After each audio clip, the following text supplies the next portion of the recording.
Hi guys! Welcome sa aking YouTube channel, and for today's video, meron naman akong gusto i-share sa inyo about CIMB. So if you want to know more, just keep on watching and don't forget to click the subscribe button and hit the notification bell para lagi kang updated sa aking mga upcoming videos.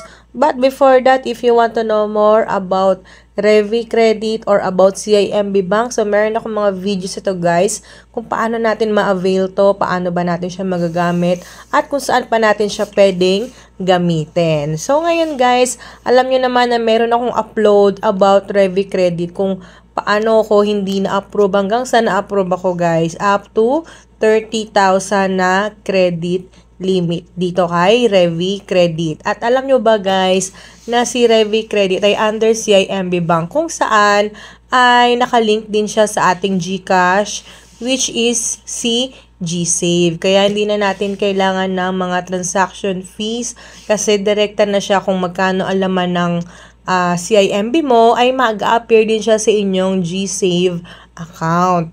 So ngayon guys, after kong na-avail yung aking Revi Credit, ay pwede ko rin ma-avail or pwede nyo ma-avail yung Revi Credit or free virtual Visa card na tinatawag. So dito guys, make safe and secure online payments, enjoy e-commerce, and have full control of your virtual cards, purchases, and withdrawal limits. So after nito guys, makikita mo kasi doon sa may Revi Credit na category guys, na pwede mong i-avail si Revi Free Virtual Visa Card. So after that guys, i-click nyo lang yung Get My Virtual Card.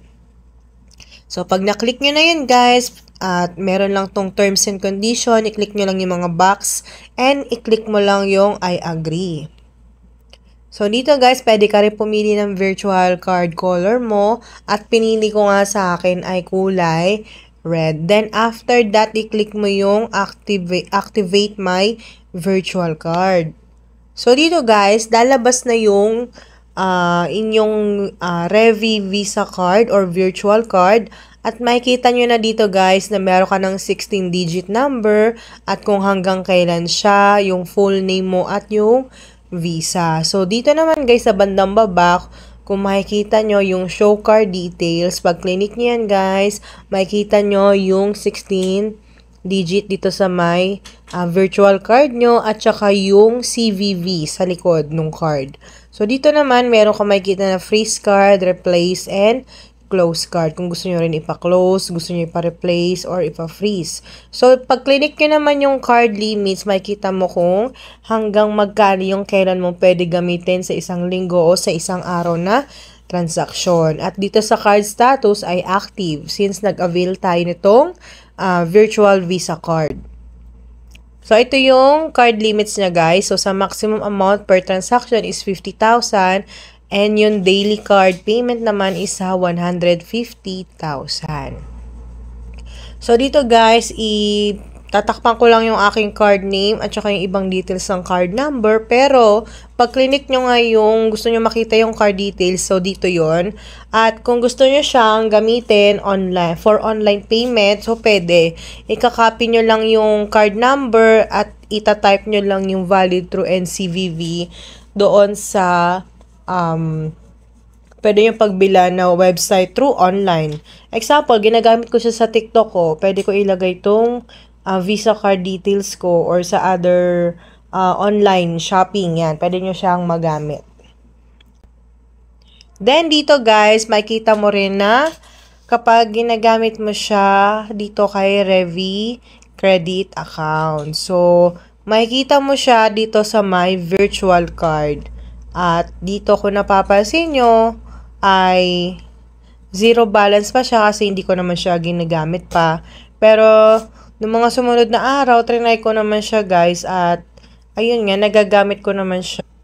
Dito rin guys, kay Revi Credit ay makikita nyo na meron silang mga limit kung paano nyo magagamit overall yung 30,000 na bigay sa inyo. So sa virtual card, kung napapansin nyo, wala siyang limit. So, kung gagamitin mo siya hanggang 30,000, okay yun.